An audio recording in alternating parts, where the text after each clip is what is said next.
시장을 이겨라 오늘 전략 주제입니다. 면세점 부분에 주목을 하면서 다시 성장세가 시작되는가 주목할 관련주 알아봅니다. 오늘은 SK증권 남양주 지점 조상기 PB 함께하겠습니다. 어서 오세요. 안녕하세요. 지난주에 먼저 폴더블 관련해서 세경 하이테크 얘기를 하셨는데 아주 잘 가는 종목 가운데 하나죠. 잠깐 점검할까요? 예, 그때 당시에도 말씀드렸지만 이 폴더블 폰의 수혜에 있어서 세경 하이테크를 주목해보자라는 말씀을 드렸었고 그에 따라서 주가도 많이 상승하고 있는 부분을 보이고 있는 것 같습니다. 폴더블 폰은 현재 올해만 증권사 추정으로 봤을 때는 한 40만 대 정도 출하할 것으로 예상을 하고 있고요. 내년에 600만 대, 2021년에는 2천만 대 정도 수준으로 증권사에서는 추정을 하고 있습니다. 그만큼 내년, 내후년으로 갈수록 점차 성장할 것이라고 예상하고 있는 부분이 있고 그에 따라서 폴더폰 관련주들 지속적으로 관심을 갖자라는 부분을 말씀을 드렸고요. 중국에서만 해도 2초 만에 1차 판매량이 완판이 됐다고 합니다. 그만큼 폴더폰에 대한 관심이 현재 점차적으로 높아지고 있는 상황이고요. 이 테마적인 수혜뿐만 아니라 세경 하이테크는 실적도 굉장히 뒷받침되고 있습니다. 제가 추천드린 이후에 그 다음 주에 바로 무상증자 이슈가 있었는데요. 그만큼 실적에 대한 자신감이 있기 때문에 무상증자를 한 부분, 그에 따라서 주가가 상승하고 있는 부분이라고 판단하고 있고요. 보호필름은 지속적으로 폴더폰이 나올수록 성장할 수 있는 소재이기 때문에 그만큼 관심을 가져보시고 가지고 계신 분들 그대로 홀딩 의견 말씀드리겠습니다. 네, 세경 하이테크 2주 전에 말씀하셨네요. 11월 15일이니까요. 예, 전일 종가 기준으로 18.9% 수익률을 내고 있습니다. 보유 의견 주셨고 오늘은 면세점인데요. 예, 면세점이 다시 성장하는 사실 또 그동안 이제 사드 보복 이런 것 때문에 어려움이 있었잖아요. 예. 구조적으로 좀 변화가 있는 거예요? 일단은 앞서 나왔던 뉴스적인 이슈도 면세점에서는 굉장히 큰 수혜가 될 것으로 예상을 하고 있고요. 방안 뭐 이런 거요? 예, 맞습니다. 화장품뿐만 아니라 면세점도 어쨌든 중국과 관련되어 있는 사업이 많기 때문에 그만큼 수혜를 받을 수 있을 거라고 단기적으로는 예측을 하지만 장기적으로 봐도 좋습니다. 10월에 면세점 통계치가 발표된 거를 보면은 매출이 2.18조 원이었습니다. 작년 대비 28% 정도 성장한 면세점의 매출이고요. 외국인이 면세 매출이 15.7억 달러로 36% 정도 성장을 했고요. 또한 그 안에서 외국인 고객 수는 181만 명으로 13.2% 정도 성장을 했습니다. 따라서 굉장히 면세점의 통계치만 봐도 좋게 발표된 통계를 볼 수가 있고요. 증권사에서 추정은 올해는 4분기에는 국내 면세점 매출액을 54억 정도로 작년 대비 25% 정도 성장한 수치로 추정을 하고 있는데요. 그만큼 올해 4분기에는 굉장히 좋을 것이다. 또한 그 안에서 외국인 매출이 46억 달러로 추정을 하는 근거가 될 수 있는데 이 또한 사상 최고 분기 매출로 추정을 하고 있습니다. 그만큼 올해 4분기에는 면세점 매출이 좋을 것이다라는 추정이 나오고 있고요.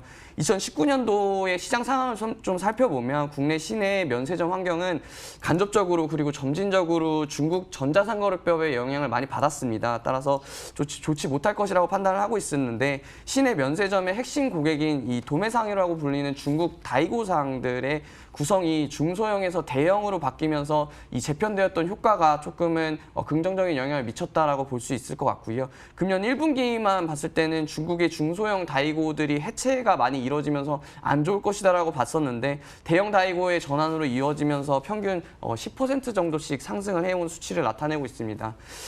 그동안 면세점의 주가에 어느 정도 발목을 잡고 있었던 거는 첫 번째로 봤을 때는 이 높은 보따리상들의 의존도가 강해지면서 그래서 이 비즈니스 모델이 불확실한 것 때문에 그만큼 면세점의 주가는 상승하지 못했던 부분이 있었고요. 또한 시내 면세점만 봤을 때도 이 경쟁이 계속 심화되면서 수익성이 악화되는 부분, 아무래도 수수료를 할인하는 부분에서 이제 수익성이 지속적으로 떨어지는 부분이 면세점의 주가를 발목을 잡고 있었는데요. 다만 이런 시장 우려와 대비해서는 면세점의 실적 그리고 경쟁력이 그만큼 변함없이 견조했던 수치가 제가 바라보는 면세점의 주가 상승의 포인트라고 볼 수 있을 것 같습니다. 네. 자, 그럼 이제 면세점 관련주 가운데 어떤 기업을 주목하느냐가 관심권입니다. 사실 그럼 면세가 다 좋으냐? 사실 한우하고 두살은 문 닫았잖아요. 예, 그만큼 이제 업체별 사실 차별화도 나타나는데요. 주목하시는 기업은요? 예, 두산이랑 하나가 포기를 하면서 그에 따라서 호텔신라와 신세계 부분이 아무래도 긍정적인 영향을 가져오고 있는데요. 호텔신라부터 먼저 말씀드리겠습니다. 호텔신라 국내 면세 부분 역대 최대 매출 갱신하고 있습니다. 해외 면세점 진출까지 이어지면서 매입 규모와 소싱 능력이 그만큼 좋아졌습니다. 높아졌고요. 호텔신라 내년 2020년도에 증권사 추정으로 매출액 6조 정도 바라보고 있고 영업이익 3천억 정도 예상을 하고 있습니다.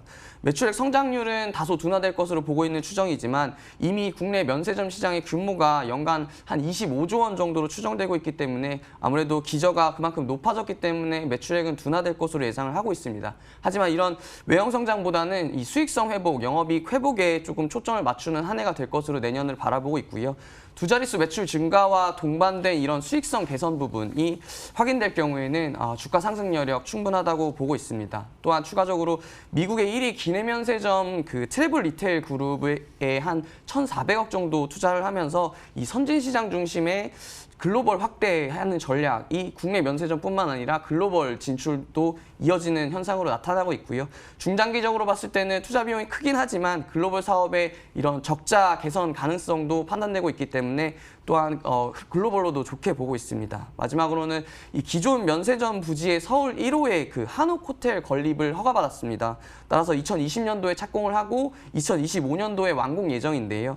장충동 호텔 내에서 이런 면세점의 이전 증축이 이뤄질 것으로 예상되면서 조금 긍정적인 효과를 바라볼 수 있을 것 같고 이 최근에 서울 시내 면세점 추가 사업 유찰이 마무리가 되면서 신규 사업자 진출도 당분간은 제한적일 것으로 보고 있습니다. 따라서 국내 면세점 시장 규모가 48% 정도의 비중을 차지하고 있는 이 명동 상권 내에서 영업 면적의 확대는 향후의 동사 사업에는 굉장히 긍정적인 전망으로 보고 있습니다. 따라서 주가는 상승할 수 있을 것이라고 보고 있고요. 매수가는 84,000원, 목표가 93,000원, 손절가 8만 원 말씀드리겠습니다. 예, 면세점 가운데 가장 대표적인 기업 호텔신라가 첫 번째 관심 종목이었고요. 다음으로 가장 큰 기업인 신세계를 말씀드리려고 합니다. 네. 신세계는 백화점 부분도 영위를 하고 있는데요. 백화점 부분부터 말씀드리면 최근에 소비 트렌드가 굉장히 시장이 양극화되면서 명품 매출이 증가가 나타나고 있습니다. 그 안에서 신세계는 굉장히 큰 수혜를 누리고 있는데요. 기존 업계 평균의 해외 명품 매출 비중이 한 23% 정도 되고 있습니다. 하지만 신세계 같은 경우에는 이 비중이 한 30% 중반대를 나타내면서 이 명품 시장에서 누리고 있는 수혜가 굉장히 큰 기업으로 알려져 있는데요. 동사 펼쳐온 전략 자체가 이런 대형화, 고급화 전략의 성공을 유치를 하게 되면서 경쟁사 대비해서 한 발 앞서 있다는 백화점 부분의 평가를 나타내고 있고요. 두 번째로는 앞서 말씀드렸던 면세점 부분도 좋습니다. 2016년도에 명동점 이뤄냈고 2018년도에 인천공항 그리고 강남점까지 연달아 개관을 하면서 매출 빠르게 늘려가고 있는 수준인데요. 여기에 면세사업 후발주자임에도 불구하고 우수한 브랜드 파워를 가지고 있고 축적된 노하우를 가지고 있으면서 이 명품 브랜드 유치에 굉장히 노력을 많이 했고 그만큼 빠르게 성장을 하고 있습니다. 개관 2년 만에 흑자 전환에 성공을 했고요. 대형업체 위주로 이렇게 시장이 호텔신라나 신세계 이 대형업체 위주로 시장이 재편이 되면서 수익성 개선도 향후에는 이뤄낼 수 있을 것이라고 보고 있습니다. 앞서 말씀드린 대로 방한하는 중국인 관광객 수가 그만큼 증가하고 있고 이런 방한한 중국인들의 면세점 1인당 매출도 그만큼 지속적으로 증가하고 있고 그 안에서 신세계는 이런 고급화 전략을 가져가고 있기 때문에 사박자가 주로 잘 맞는 기업이라고 보고 있습니다. 매수가는 28만 원 말씀드리고요. 목표가 32만 원, 손절가 24만 원 말씀드리겠습니다. 예, 면세점 업체 주목해봤습니다. 호텔신라하고 신세계 두 종목을 탑픽 종목으로 꼽았습니다. SK증권 남양주지점 조상기 PB 함께했습니다. 고맙습니다. 고맙습니다. 지수 흐름 체크합니다. 코스피는 1.7포인트 내림세고요. 코스닥은 1포인트가량 오름세입니다. 외국인들이 언제나 좀 돌아설까 보는 건데 오늘도 매도입니다. 760억가량 오늘도 매도하면서 연속 매도 행진이 아직은 종지부를 찍지는 못하고 있네요. 출발 마켓온 오늘 순서는 여기까지 하겠습니다. 이번 한 주도 수고 많이 하셨습니다. 금요일 투자 잘 마무리하십시오. 여러분 고맙습니다.